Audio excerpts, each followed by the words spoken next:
Hey, what's up guys, it's T-Bone here and welcome back to another episode of playing Legendary Game of Heroes. So there's a couple of things I wanted to cover in today's episode. The first one is it is the last day before the end of the event, and so I do want to use this opportunity to talk about the event deck and do a quick review of it and showcase it in the gameplay. The second thing I want to say is that starting the next episode, I'm going to change gears a little bit and I'm going to focus on just pure free-to-play content, and that is I'm going to provide strategies and building decks around cards that I can afford using just gems I earn within the game and not focus on trying to buy out the entire event deck week after week.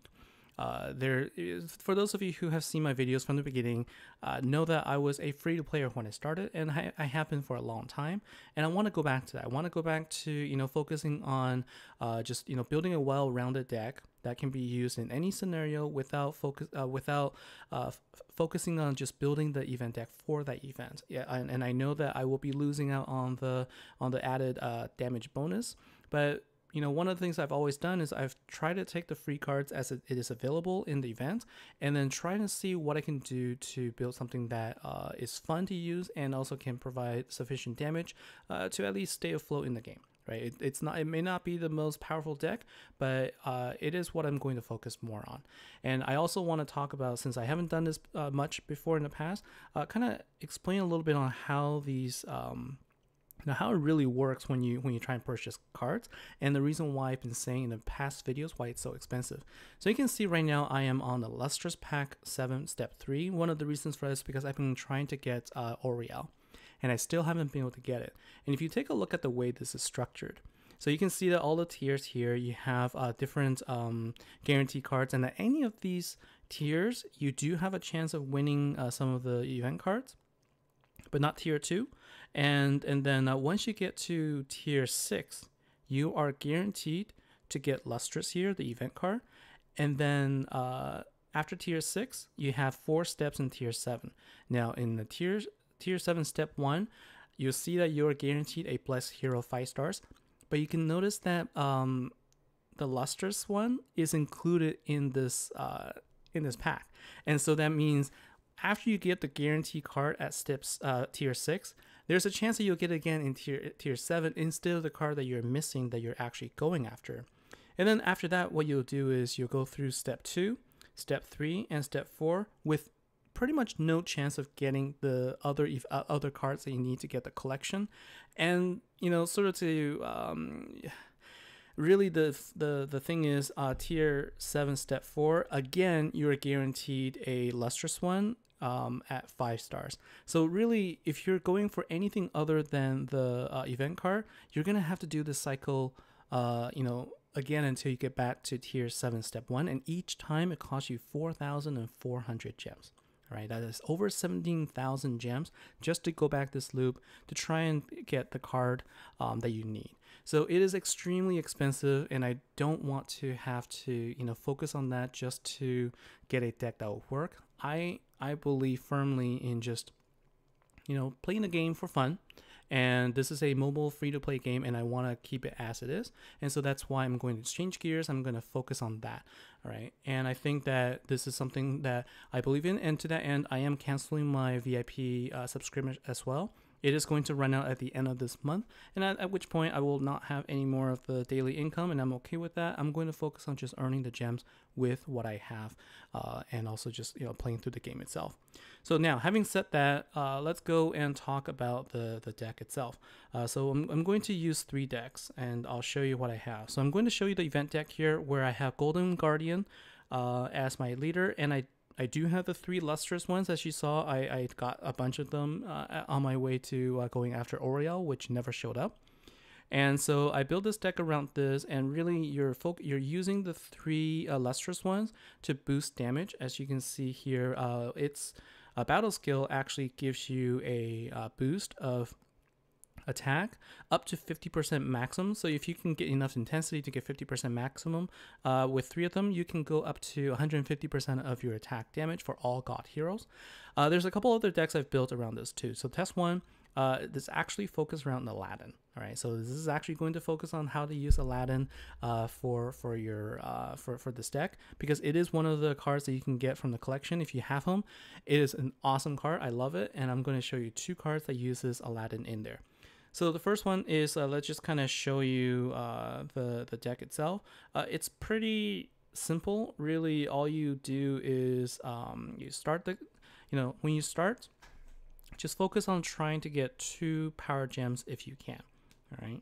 And so let's see, depending on how it drops, I think that no, that's not going to happen here. So I only have 1. Now the reason why I say that you want to get 2 power gems is because with 1 golden warrior, its battle skill is that it will create 2 power gem 4s on turn 1 at 6 stars, and the relic that they came out with will only create additional power gems if you have 4 or more power gems on the board. And so what that means is, you need to wait until you have 4 power gems before you can get the additional bonus. And so creating 2 power gems on turn 1 will give you that, plus the 2 that you can get from the battle skill will allow you to then get additional power gems on turn 2. And so what you saw there was I basically created the power gem and then activated the golden one and then used my lustrous one, which also creates 5 light gems on every turn to help fill out the board. And then I used I put in the Golden Warrior, which is an ultra rare card from a previous light commander event that generates additional light power gems without any dependency on intensity. So this is the reason why I said that he was a good card, because he doesn't depend on intensity. He just depends on the number of light gems on the card on the board itself. And now let's talk about the cards using Aladdin.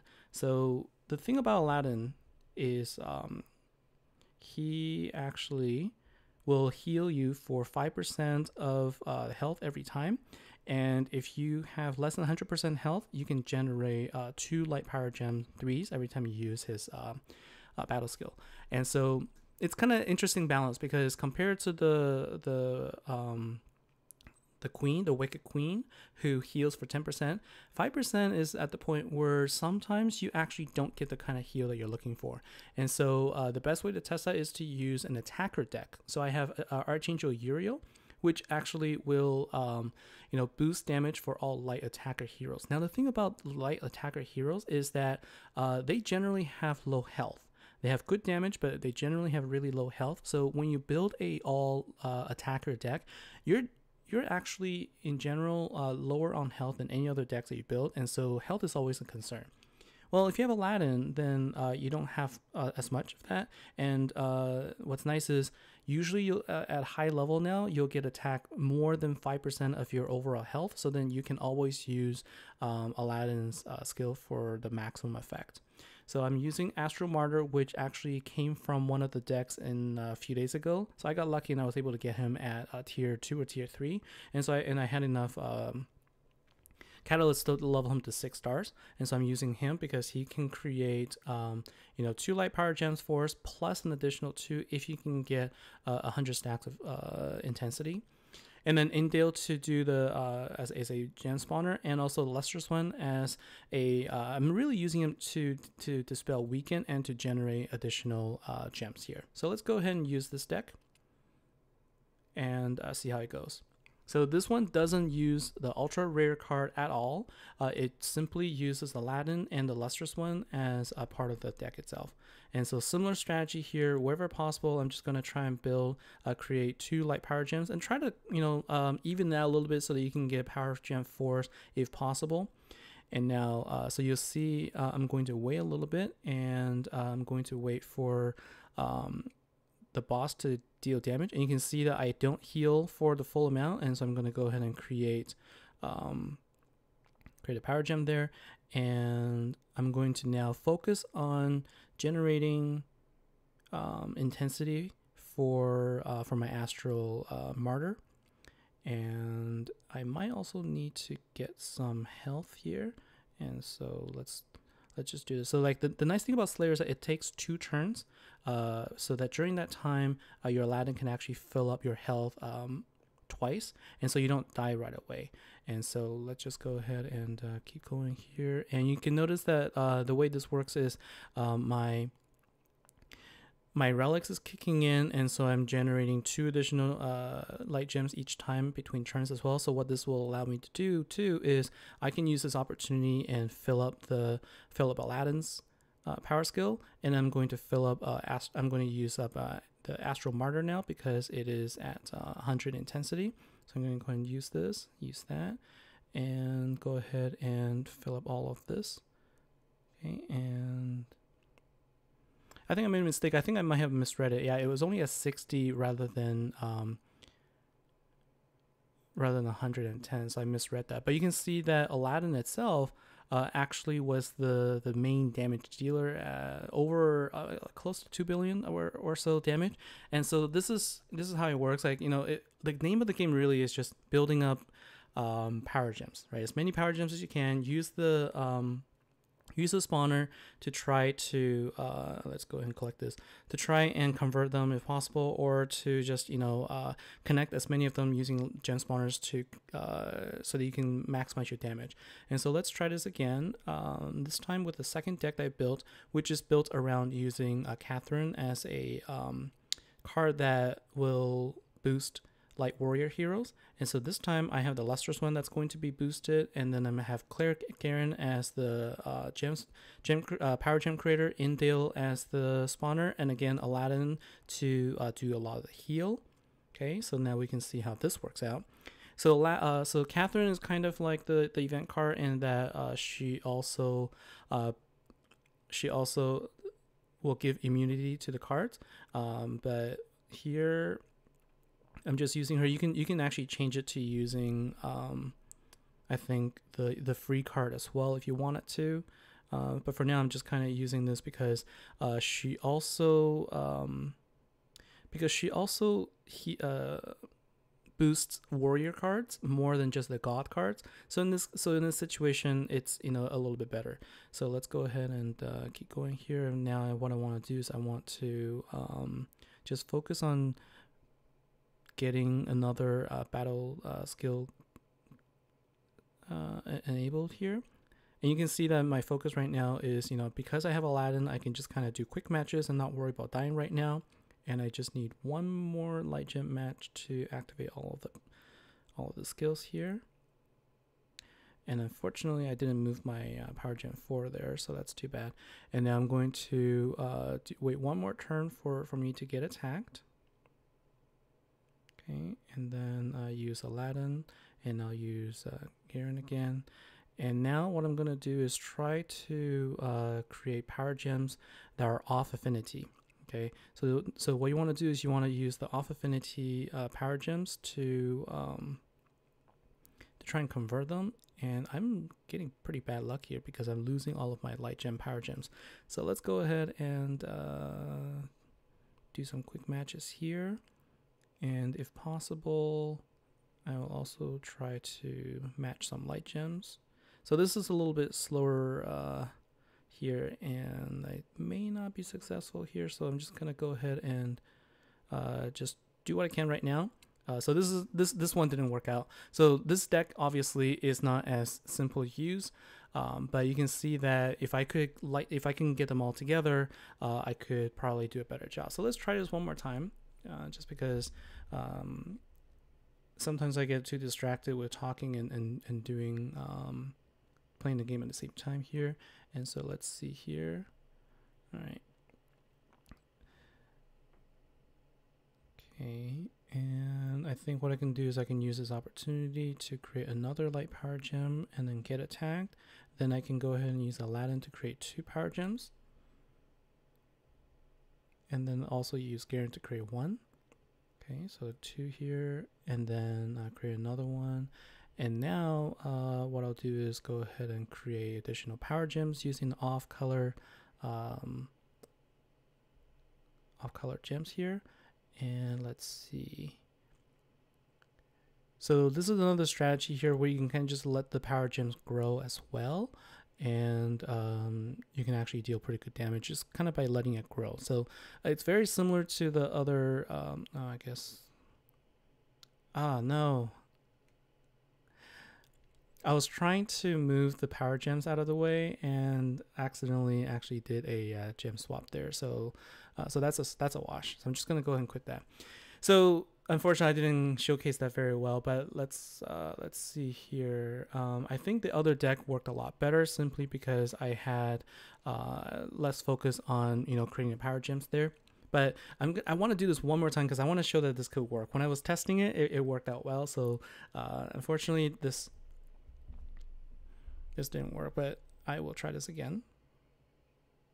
Okay, so far the gem drops haven't been great, and I couldn't create multiple power gems on turn 1, but let's go ahead and do this now while I'm at it. And then wait for the attack, so same thing, and then go ahead and use Aladdin. And I guess what I can do is I'm just going to go ahead and start doing gem matches now to fill up his gauge, because I think it's more important for me to get Aladdin filled up here, just because I think that I like the fact I can get 2. Okay, so what I can do is also match here, and I just need one more match and I'll be good. Okay, I'll use cleric at the same while I'm at it. Okay, and I'll just sacrifice one of those there. That's okay. All right, and now get attacked again, and then I'm going to use Aladdin's skill once more. Okay, there you go, that's better. And then go ahead and do a match. I'm getting unlucky with the drops too, so I'm losing all of my power gems. Now I gotta wait for it to refill again. Luckily I still have 4 there, so let's go ahead and move it around a little bit. Okay. That is one of the challenges. Sometimes when you drop, you don't really know exactly what is... That was my mistake, so that one was bad. Okay, so paying attention to where you're going to leave your gems is also very important. And okay, so the other thing that I could have done a lot better is just making sure that the gems actually get out of the way when I move it. All right, so now that I'm running out of time, what I'm going to do is do one more match, because I'm going to get attack once more. And also use Aladdin skill again, and I'll use Cleric Garen now. Okay, and then I'm going to use the 2 skills that spawn, and then do the match here, and let's see how much damage Aladdin actually will deal. Or actually, this is going to be the lustrous one, because he is boosted by Catherine, which boosts warriors, and with also the 10 times bonus, and also the fact that he got a nice big boost to his damage overall, dealt 3.2 billion. So this deck can work. It's just a lot harder there, but I think that's the point, is that you're trying to work around the fact that you don't have a single shot type deck with a full event deck here, and so I got that to work there. So thank you for taking the time bearing with me. So that's what I wanted to show. Like Aladdin, the key here is Aladdin allowed me to survive a lot longer than I otherwise would if I didn't have him, because he's healing for 5% every turn, and given that in Slayer you're getting hit every 2 turns, I'm able to heal for most of my health every time. And so this is the type of deck, this card works great for any light cards, and really for any deck in general. And so so this is the kind of setup that I recommend if you don't have the full event deck. If you do have Aladdin, let's say you got the lustrous one, then I think simply by, if you notice, all I do is I put him boosted by Catherine, or you can switch this card out if you want it to, and you can change him to use Tilok as the leader. Now the difference is you are going to be you're going to have even lower health here, because you only have 2 cards boosted here, and so you might run into a little bit of a problem with the health overall, because you will take too much damage that Aladdin can't really recover from. But give it a try if you don't have Catherine, see if this works out, or maybe you can switch out Cleric for another Tilok if you have it. Okay, so this is the way you can use let's see, where did it go? So this is one of the ways that you can use non-ultra rare card to still get a nice damage output, simply by surviving long enough using Aladdin and using at least one of the relics to build up your damage. So that's it for today's episode. So thanks for watching, and hopefully this will, like what I'm saying, starting next episode, I'm going to focus on just the free to play. Okay, so along with that, please let me know some of the cards that you're using. I would love to try and experiment and help out. It is my goal and my passion to focus on strategy over just buying out a deck and then just use it as is. So that's it for me for today. Thanks for watching, and I will see you next time. Take care.